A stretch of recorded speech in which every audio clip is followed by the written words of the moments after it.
کہ نہ ہی اتنا اس وقت کیا کہتے ہیں انفراسٹرکچر تھا. یہ میں بات کر رہا ہوں 80s کی. تو اسٹرگل تو یقیناً تھی, اور اصل اسٹرگل تب ہوئی, پتہ تب چلا کیونکہ بہاولپور ایک ساؤتھ پنجاب کا ایک شہر ہے, اور وہاں اپرچونٹیز جو تھیں, جو ایجوکیشن کے بعد جو روزگار کے سلسلے تھے, نہ کوئی اتنی خاص انڈسٹری وہاں اویلیبل تھی, نہ کوئی اس طرح کی دوسری روزگار کی اپرچونٹیز اویلیبل تھیں. تو ایک ذہن میں تھا, لاہور کا سنتے تھے کہ جی لاہور ایک بڑا شہر ہے تو وہاں جائیں گے, اور پھر آہستہ آہستہ دوستوں سے کچھ لائبریری جانا شروع کیا. وہاں ایک سینٹرل لائبریری بہاولپور میں ایک لائبریری تھی جو کہ پاکستان کی سب سے بڑی لائبریری رہی, قائد اعظم لائبریری لاہور بننے سے پہلے تک. اس کے بعد پھر قائد اعظم لائبریری سب سے بڑی لائبریری ہو گئی. تو وہاں جاتے تھے, وہاں بہت اچھے پڑھے لکھے لوگوں سے ملاقات ہوتی تھی, وہاں سے کچھ گائیڈنس ملی, اور پھر اخبار دیکھنا اور جا کے وہاں سے دیکھنا کہ کہاں پہ اپرچونٹیز آ رہی ہیں, وہاں اپلائی کرنا.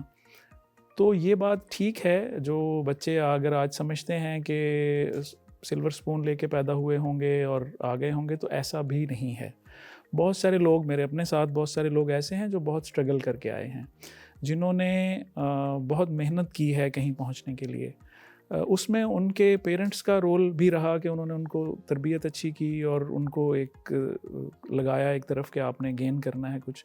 اساتذہ کا رول بھی رہا, اور انہوں نے, میں نے جتنے کامیاب لوگ ان میں سے دیکھے ہیں وہ سب کے سب, ان میں 2-3 چیزیں بڑی کامن ہیں. ایک, وہ ہارڈ ورک بہت کرتے رہے. دوسرا, ایمانداری کے ساتھ اور نیک نیتی کے ساتھ جو بھی کام انہیں دیا گیا وہ کرتے رہے, تو وہ کہیں نہ کہیں پہنچے. اور تیسرا, انہوں نے اپنے سیلف ڈیولپمنٹ کے اوپر بھی کام کیا.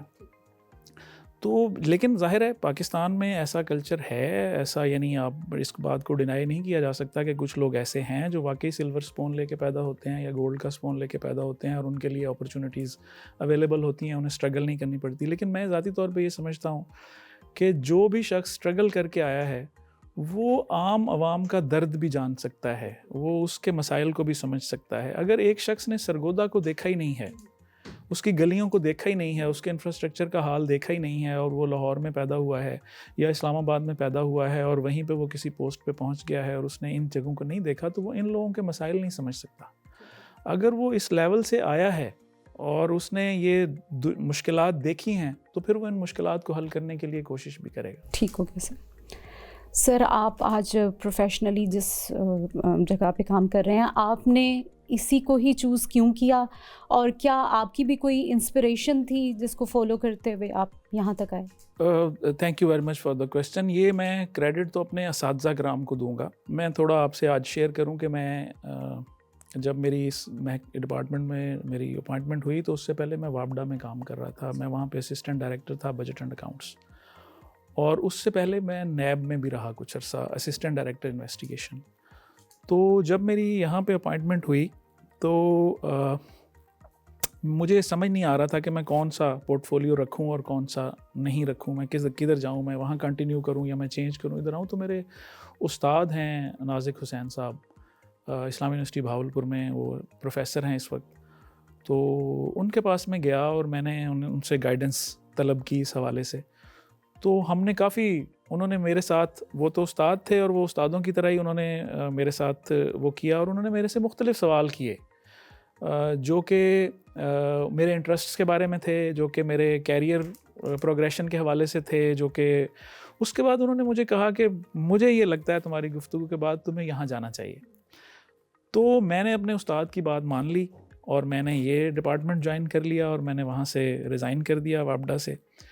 اور آج میں سمجھتا ہوں کہ میرا فیصلہ درست تھا, بالکل درست تھا, اور واپڈا میں رہتے ہوئے شاید میں وہ کنٹریبیوٹ نہ کر پاتا جو میں آج کر پا رہا ہوں یا کر سکا ہوں اب تک, یا اللہ تعالیٰ مجھے آگے موقع دے گا تو میں ضرور کنٹریبیوٹ کروں گا سوسائٹی کو, خاص طور پہ بچوں کی ایجوکیشن کے لیے, خاص طور پہ ایتھکس بلڈنگ کے حوالے سے, اور یہ جو چیزیں ہیں.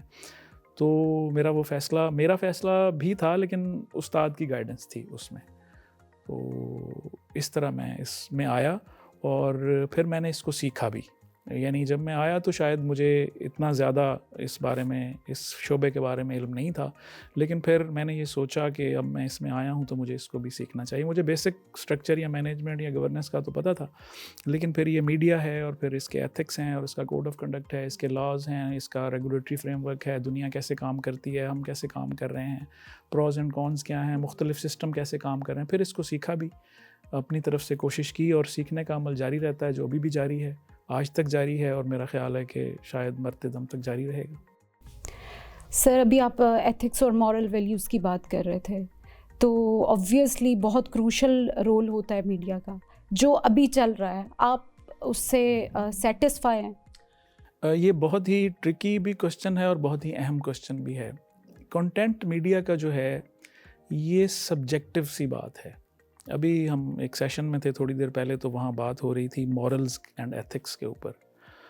تو میں نے ان سے عرض کیا کہ جو قانون ہے, جس قانون کے تحت ہم کام کر رہے ہیں, وہ قانون یہ کہتا ہے کہ کوئی بھی ایسی چیز میڈیا کے اوپر نہیں چل سکتی جو commonly accepted principles of decency کے خلاف ہو.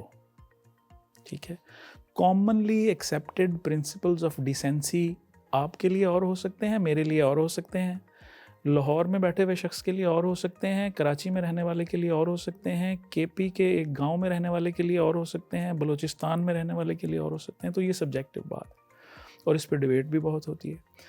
تو جو ریگولیٹری باڈی کا کام ہے وہ یہ ہے کہ اوور آل آرڈر جو ہے ڈیسینسی اینڈ موریلٹی کا, وہ برقرار رہے. پھر اس کے اوپر ایک میکنزم جو ہے وہ ڈیولپ کیا گیا, جس کو کمپلینٹس کا میکنزم کہتے ہیں. یعنی اگر کسی شخص کو کوئی گریونس ہے کسی کنٹینٹ سے, جو کہ ہو سکتا ہے, جب ایک ٹی وی پہ آپ پروگرام دیکھتے ہیں یا ریڈیو پہ کچھ سنتے ہیں تو آپ کو اس پہ اعتراض ہو سکتا ہے, تو آپ ریگولیٹری اتھارٹی کے پاس شکایت درج کرا سکتے ہیں. اس کے مختلف میکنزمز ہیں.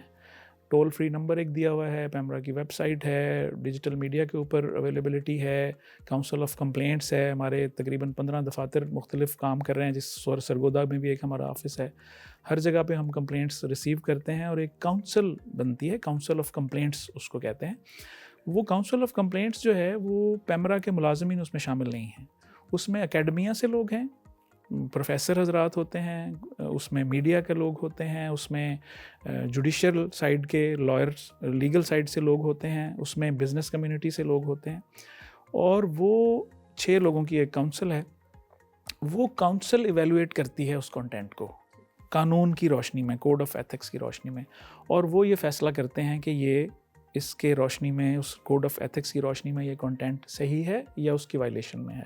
اور اگر وہ سمجھیں کہ وائلیشن میں ہے تو پھر وہ جرمانہ یا کوئی اور جو قانون میں سزائیں دی گئی ہیں پروگرام کو بین کرنا اور وہ کرنا, تو وہ یہ پرپوز کرتے ہیں.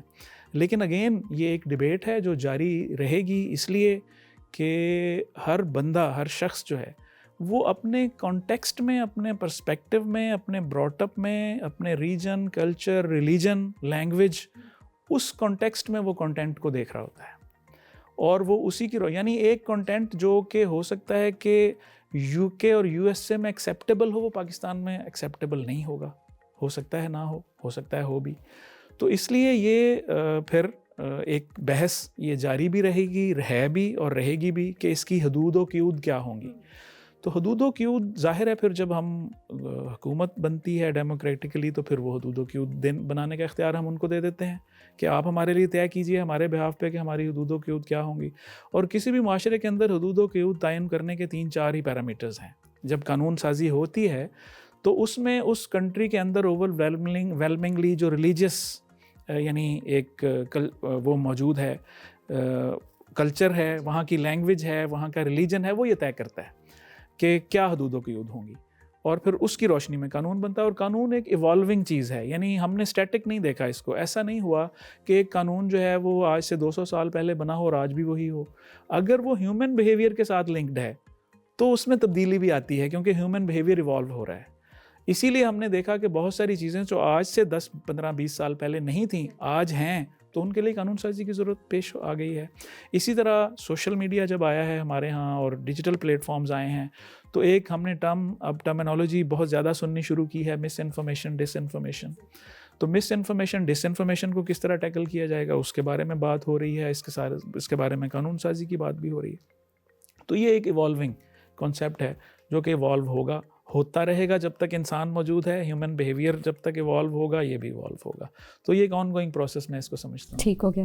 سر آپ نے جب سے یہ چارج سنبھالا ہے کوئی ایک ایسی چیز ہوگی, کوئی ایک ایسا ایلیمنٹ ہوگا جو آپ کو ٹریگر کرتا ہوگا, وہ ابھی بھی ان پریکٹس ہے اور آپ چاہتے ہیں کہ میں کم از کم اس چیز کو, اس پریکٹس کو ختم کر کے جاؤں؟ جی ایکچولی میں ذاتی رائے دینے سے زیادہ میں یہ سمجھوں گا کہ لوگوں کی جو فیڈ بیک آتی ہے ہمارے لیے وہ امپورٹنٹ ہے, کیونکہ وہ الٹیمیٹ اسٹیک ہولڈرز وہ ہیں, وہ دیکھ کے بتا رہے ہوتے ہیں. تو اس میں ہمارے پاس مختلف یعنی لوگوں کی طرف سے فیڈ بیک مختلف پروگرامز کے بارے میں آتا رہتا ہے. جس طرح ایک فادر تشریف لائے تو انہوں نے آگے کہا کہ فادر کا کریکٹر نیگیٹو نہیں دکھایا جانا چاہیے ٹی وی میں. اسی طرح کسی نے کہا کہ جی خواتین کا کریکٹر جو ہے فلاں ساس کا کریکٹر بڑا نیگیٹو دکھایا گیا ہے تو نہیں دکھایا جانا چاہیے. تو لیکن یہ کریکٹر اصل میں معاشرے میں ایگزسٹ تو کرتے ہیں ایسے کریکٹر. وہ جو سٹوری بنی ہوتی ہے وہ کسی نے تخیل میں نہیں بنائی ہوتی. بہت کم ہے فکشن سٹوری جو تخیل میں بنتی ہیں, زیادہ تر تو معاشرے کے انٹریکشن سے لوگ لے رہے ہوتے ہیں, بنا رہے ہوتے ہیں. تو ہمارے معاشرے میں جو ولنریبلٹیز ایگزسٹ کرتی ہیں ان کو ہائی لائٹ کرنا بھی میڈیا کا ہی کام ہے. اور ضروری نہیں ہے کہ خبروں میں ہائی لائٹ کیا جائے, ضروری نہیں ہے کہ ٹاک شوز میں ہائی لائٹ کیا جائے, وہ انٹرٹینمنٹ کے کنٹینٹ میں بھی آ سکتا ہے. مثال کے طور پہ چینلز کے اوپر پروگرام چلتے ہیں, یعنی میں آپ لوگوں کے چھوٹے چھوٹے ایکشنز ہوتے ہیں, ان کے ری ایکشنز ہوتے ہیں. مثال کے طور پہ ایک ٹی وی چینل پہ ایک پروگرام چلتا ہے ویکینڈز کے اوپر جو کہ ایک طرح سے ایک لائٹ کامیڈی شو ہے اور اس میں ایجوکیشن بھی دی جاتی ہے. تو اس میں ایک کریکٹر آتا ہے جس نے پولیس کا یونیفارم پہنا ہوتا ہے. تو وہ اب چونکہ کامیڈی کریکٹر ہے تو پولیس والوں کو اعتراض ہوا کہ جی ہمارا یونیفارم. سو اس طرح اب یہ چیزیں رہیں گی, ان کو آپ کو موڈیفائی کرنا ہوگا, اس کے ساتھ چلنا ہوگا. تو بہت ساری باتیں ایسی آتی ہیں, لوگوں کی طرف سے فیڈ بیک آتا ہے. لیکن ظاہر ہے کہ اگر ہم 25 کروڑ یا اس سے کچھ زیادہ ہیں تو, اور 25 کروڑ میں پھر 62-63% ہماری ماشاءاللہ یوتھ ہے, 1 سے 30 سال کے لوگ ہیں, تو ہر شخص کا ایکسپوجر کسی کنٹینٹ کے بارے میں مختلف ہو سکتا ہے اور اس کی رائے بھی مختلف ہو سکتی ہے.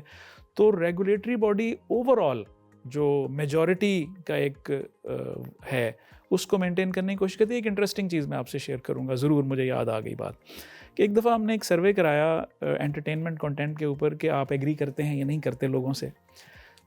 تو 75% نے کہا ہم ایگری کرتے ہیں, 25% نے کہا ہم ایگری نہیں کرتے. یعنی اگر 100 لوگوں سے سوال پوچھا گیا تو ان میں سے 75 نے کہا ہمیں کوئی مسئلہ نہیں ہے, 25 نے کہا ہمیں مسئلہ ہے, ہمیں اس چھوٹی سی چیز سے مسئلہ ہے, کسی نے کہا اس چیز سے مسئلہ ہے. اگلا سوال میرا ان سے زیادہ تر لوگوں سے یہ تھا کہ کیا وہ جو آپ کو مسئلہ ہے وہ آپ نے کسی فورم پہ بتایا؟ آپ کو وہ مسئلہ کہیں لے کے جانا ہے نا, گھر بیٹھے تو حل نہیں ہوگا. مثلاً اگر آپ کو کوئی بیماری ہے تو آپ کسی ڈاکٹر کے پاس جائیں گے. اگر آپ نے تعلیم حاصل کرنی ہے آپ کسی اسکول میں, ادارے میں جائیں گے, آج کل ڈیجیٹل کسی چیز کو ایکسیس کریں گے تو تعلیم. تو ان میں سے میجورٹی نے کہا کہ نہیں ہم نے یہ مسئلہ بتایا تو کسی کو نہیں. تو ہم نے کہا کہ پھر جب آپ بتائیں گے نہیں تو وہ حل بھی نہیں ہوگا, آپ کو متعلقہ فورم پہ جانا پڑے گا. تو اس کے لیے پھر ہم اویئرنیس پروگرامز بنانے کی کوشش کرتے ہیں تاکہ لوگوں کو پتہ چلے کہ ہم نے کہاں پہ جا کے اس مسئلے کو بتانا ہے, اور وہ بتائیں تو تاکہ جو ارباب اختیار ہیں ان تک وہ مسئلہ پہنچے, اور جب وہ قانون سازی کریں یا دیکھیں تو وہ اس بات کا بھی خیال رکھیں کہ یہ ایک مسئلہ ہے اور اس کو ہم نے حل کرنا ہے. تو ہمارے ہاں اگر آپ ابھی آپ یہاں سے نکلیں, مائک پکڑیں اور بچوں سے, جو یونیورسٹی کے بچے, ان سے پوچھنا شروع کر دیں کہ فلاں ڈرامے کے بارے میں آپ کا کیا خیال ہے, تو آپ کو مختلف آراء ملیں گے. کوئی کہے گا بہت اچھا ہے, کوئی کہے گا اس میں یہ سین نہیں اچھا, یہ دکھا رہے ہیں وہ نہیں اچھا. جب آپ ان سے پوچھیں گے کہ یہ آپ نے کہیں بتایا ہے کسی اتھارٹی کو کہ اس پروگرام میں یہ نہیں اچھا اور اس کو ٹھیک کر لیں, تو وہ آپ کو اس کا جواب نہ میں ملے گا. یعنی اگر ایک بچہ ہے کسی ڈپارٹمنٹ کا اور اس کا کوئی ایشو ہے تو وہ اپنے ہیڈ آف ڈپارٹمنٹ کے پاس جائے گا یہاں یونیورسٹی میں, یا وائس چانسلر صاحب کے پاس. اگر وہ جائے گا نہیں اور دل میں سوچ کے بیٹھ جائے گا کہ یہ بہت غلط کر رہے ہیں, تو پھر وہ مسئلہ حل نہیں ہوگا. تو یہ لوگوں کو ہمارے ہاں, اور یہ ضروری بھی ہے لوگوں کے اندر یہ ٹرسٹ لیول کا آنا اداروں کے اوپر, کہ آپ جائیے اور اپنے متعلقہ, کم از کم وہ ایک شعر ہے فراز کا ہے شاید, کہ شکوہ ظلمت شب سے تو کہیں بہتر تھا اپنے حصے کی کوئی شمع جلاتے جاتے. تو جو آپ کام کر سکتے ہیں, ہم کہتے ہیں ہم شکایت اس لیے نہیں کرتے کہ جی ہماری کون سا کسی نے سننی ہے, لوگوں کے مائنڈ میں یہ بیٹھا ہوا ہے. لیکن میں نے یہ دیکھا ہے کہ اگر کوئی آ جاتا ہے شکایت لے کے, تو بہت اچھے لوگ بیٹھے ہیں اداروں کے اندر, وہ شکایت سنتے بھی ہیں, ان کو حل کرنے کی کوشش بھی کرتے ہیں جہاں تک ہو سکتا ہے. تو حجت تو تمام کرنی چاہیے, اپنی بات تو کہیں تک پہنچانی چاہیے. پھر نہ ہو تو پھر آپ کا شکوہ بھی جائز ہے کہ ہماری کسی نے سنی نہیں. لیکن اگر آپ نے دل میں ہی سوچ لیا ہے, بات کی نہیں اور کہا کہ کون سا کسی نے سننی ہے, تو پھر یہ ایک کولیکٹیو, میں سمجھتا ہوں یہ ایفرٹ ہے جیسے میں اکثر یہ مثال بھی دیا کرتا ہوں, یہاں ضرور دینا چاہوں گا, ہو سکتا ہے بچے اس کو دیکھیں, کیونکہ حکومتی اداروں سے یا حکومت سے یہ شکایت ہوتی ہے کہ وہ کچھ نہیں کر رہے یا کچھ نہیں کرتے. کسی ٹریفک سگنل پہ چلے جائیے, تو ہم نے, گورنمنٹ نے یا اداروں نے کیا کیا کہ اس ٹریفک کو ریگولیٹ کرنے کے لیے وہاں سگنل لگا دیا, اور سگنل کا لوگوں کو پتہ چل گیا کہ جی گرین پہ چلنا ہے اور ریڈ پہ رکنا ہے. اب لوگ نہیں رکتے, اس کو نہیں مان رہے. اب حکومت نے کیا کیا, اس سگنل پر عمل درآمد کرانے کے لیے ایک پولیس والا کھڑا کر دیا کہ اب وہ سگنل پر عمل درآمد کرائے گا. سگنل پر بات ختم ہو جانی چاہیے تھی لیکن نہیں ہوئی, پولیس والا کھڑا کر دیا. اب وہ پولیس والا ایک طرف کے لوگوں کو روکتا ہے, دوسری طرف والے نکل جاتے ہیں. پھر 4 کھڑے کر دیے, کیونکہ چوک ہے, 4 طرف سے سڑکیں آتی ہیں, ہر طرف ایک کھڑا کر دیا. یعنی اب یہ تعداد بڑھتی جا رہی ہے گورنمنٹ آفیشلز کی. تو گورنمنٹ آفیشلز کی تعداد بڑھنے کا مطلب ہے کہ گورنمنٹ کے کٹی کے اوپر بوجھ بھی بڑھ رہا ہے. ٹھیک ہے, اب وہ 4 ہیں, وہ 2 کو پکڑتا ہے, 3 نکل جاتے ہیں, اور جن کو وہ پکڑتا ہے وہ یہ نہیں کہتے کہ میں نے غلطی کی ہے, وہ یہ کہتے ہیں وہ چلا گیا, اس کو نہیں پکڑا. پھر کیا کیا گیا کہ پھر کیمرے لگا دیے گئے کہ اب ان سگنل لگا ہے, اس پر عمل درآمد کرانے کے لیے پولیس والا کھڑا ہے, اب اس کی مانیٹرنگ کے لیے اوپر سے کیمرے بھی لگا دیے ہیں, سرویلنس پہ بھی لوگ بیٹھے ہیں. تو یہ اور دائرہ کار وسیع ہو گیا. تو مجھے بتائیے کہ پرائم رسپانسبلٹی سگنل پہ رکنے کی کس کی تھی؟ شہری کی تھی, جو اس نے ادا نہیں کی. اب اس ذمہ داری کو ادا کروانے کے لیے حکومت کو 4 بندے رکھنے پڑے, کیمرہ لگانا پڑا, سرویلنس کرنی پڑی. یہ سارا کہاں سے آیا؟ ٹیکس پیئر کے پیسے سے آیا. تو یہ حکومت اگر پھر 25 کروڑ ہیں تو آدھے تو پولیس میں ہی بھرتی کر لیں, ہر بندے کے ساتھ ایک پولیس والا لگا لیں, پھر ہی ہوگا شاید. یہ تھوڑا سا کمیونٹی کا, لوگوں کا, ہمارا اپنا بھی ذمہ داری ہے کہ میں قانون کی پاسداری کروں. جو بھی قانون ہے جس شعبے سے متعلق ہے, اگر شہری نہیں کریں گے نا تو حکومت سے توقع کی جائے کہ وہ 100% کرا لے گی, تو پھر ریسورسز بڑھتے جائیں گے, ان کے تعداد بڑھتی جائے گی, پھر ان کا ایکسپینڈیچر بڑھتا جائے گا. تو یہ کولیکٹیو رسپانسبلٹی ہوتی ہے سوسائٹی کی بھی, اور پھر حکومت کا آرڈر ہوتا ہے, اور ہر ایک کو اپنا رول پلے. ہاں ولنریبل ایلیمنٹ ہوتا ہے لیکن پھر وہ کم ہو جاتا ہے. ٹھیک سر, آخری سوال آپ سے کروں گی اور اس کے ساتھ پھر ہم اپنے پروگرام کا اختتام کریں گے. وہ آخری کویسچن یہ ہے کہ اپنے جرنی کو دیکھتے ہوئے آپ جو میسج اپنے بچوں کو دیتے ہیں وہی ہماری یوتھ کو دینا پسند کریں. بہت آپ کا اچھا سوال ہے, اور یہ میں کوشش کرتا ہوں کہ میں جب بھی جاؤں تو میں قانون بتانے کے ساتھ ساتھ, دیکھیے ہم کچھ بھی کر لیں. میں کہیں آج بھی بات ہو رہی تھی, میرے ایک استاد تھے, وہ کہا کرتے تھے کہ who will decide what is right and what is wrong, کون طے کرے گا. ہم نے ڈیموکریٹک سسٹم کے اندر یہ سمجھ لیا اور یہ اصول بنا لیا کہ حکومت طے کرے گی, وہ قانون بنا کے دے گی, وہ کہے گی what is right what is wrong. تو وہ میں کسی کا شعر سن رہا تھا, تو اس نے کہا کہ 2 فرشتوں کے ساتھ اتارا گیا ہوں, اتنا آزاد ہوں میں. اللہ نے مجھے اتارا ہے, 2 فرشتے ساتھ بھیجے ہیں میرے پہ نظر رکھنے کو, کرامن کاتبین. تو جو آرڈر, جو شخصیت جس کو یہ پتہ ہے کہ ماضی میں کیا تھا, آج کیا ہو رہا ہے, مستقبل میں کیا ہوگا, جتنا وہ بتا سکتی ہے نا what is right what is wrong, انسان کا علم اتنا نہیں ہے. نہ مجھے پاسٹ کا پورا پتہ ہے, نہ مجھے ماضی کا پورا پتہ ہے, حال کا پورا پتہ ہے, نہ مجھے مستقبل کا پتہ ہے کہ کیا ہوگا. تو انسان کا نالج اتنا ہی ہے, اس کی بساط علم کی اتنی سی ہے. علم ایک سمندر کی طرح ہے, اور انسانوں کے پاس اس کا شاید ایک قطرہ بھی نہیں ہوتا. تو وہ جو ڈیوائن گائیڈنس ہے نا, جو آل مائٹی اللہ ہے, اس نے جو رولز بنائے ہیں نا, آج سائنس ثابت کر رہی ہے کہ مطلب 1000 سال پہلے تھیوری دی گئی تھی, ٹولامی نے تھیوری دی تھی جیو سینٹرک, کہ زمین ساکن ہے, باقی چیزیں اس کے گرد گھومتی ہیں. پھر گلیلیو نے آ کے اس کو, نصیر الدین طوسی نے پہلے, اور پھر گلیلیو نے غلط ثابت کیا, انہوں نے کہا نہیں زمین گھوم رہی. سو انسان کے تو یہ بساط ہے علم کی. انسان آج بھی یہ ڈھونڈنے پہ لگا ہوا ہے کہ گلیکسیز ہیں کتنی, ستارے ہیں کتنے, نظام چلا کون رہا ہے. جو ہمیں ڈیوائن گائیڈنس دی گئی اس ہستی کی طرف سے جس نے یہ کائنات بنائی, جس کو ہمارا قانون بھی کہتا ہے کہ سوورینٹی اسی کے پاس ہے, تو اگر اس نے کسی چیز کو صحیح کہا ہے اور کسی چیز کو غلط کہا ہے, تو میرا خیال ہے ہمیں آنکھ بند کر کے اس کو ماننا چاہیے. اور اس کے اندر بہت سارے ایتھکس اویلیبل ہیں. آپ یہ چلا رہے ہیں, میں اس کے توسط سے ضرور کہنا چاہوں گا, سورہ حجرات کے اندر 9 کمانڈمنٹس ہیں جرنلسٹک ایتھکس کی. میرا نہیں خیال کسی انسٹیٹیوشن نے پڑھائی ہوں کبھی. سب سے پہلی وہ مشہور آیت ہے کہ جب تمہارے پاس کوئی فاسق خبر لے کر آئے تو اس کی تحقیق کر لیا کرو. 1400 سال پہلے فیک نیوز موجود تھی, اللہ نے تبھی تو آیت اتاری ہے. اس کا ایک پورا واقعہ ہے اس کے پیچھے کہ یہ کیوں ہوا, وہ میں بیان نہیں کروں گا تو دیر ہو جائے گی. اسی طرح کسی کی چغلی نہ کرو, کسی کے برے نام نہ پکارو, کسی کو برے القاب سے نہ پکارو, کسی کی برائی نہ کرو, سچ بولو. یہ سب بتایا گیا ہے ہمیں.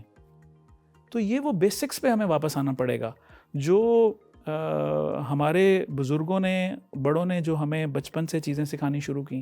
سچ بولنا ہے, ایمانداری پہ رہنا ہے, اسی طرح کسی کی برائی غیبت نہیں کرنی, برے نام سے نہیں بلانا. تو وہ ساری چیزوں پہ ہمیں بیسکس پہ آنا پڑے گا. اور میرا خیال ہے کہ اس سے اچھی کتاب جو قرآن حکیم ہمارے پاس موجود ہے, اس سے اچھی کتاب انسان جتنی مرضی کوشش کر لے کہیں سے نہیں لا سکتا. اتنا نہ علم لا سکتا ہے نہ چیزیں. انسان تو ابھی تک یہ نہیں جان پایا کہ اس کتاب میں ہے کیا, اور اس کتاب نے ہمیں بتایا کیا کیا ہے, اس کی جہتیں کیا کیا ہیں. تو اسی پہ لگے رہیں تو میرا خیال ہے زندگی ختم ہو جائے گی.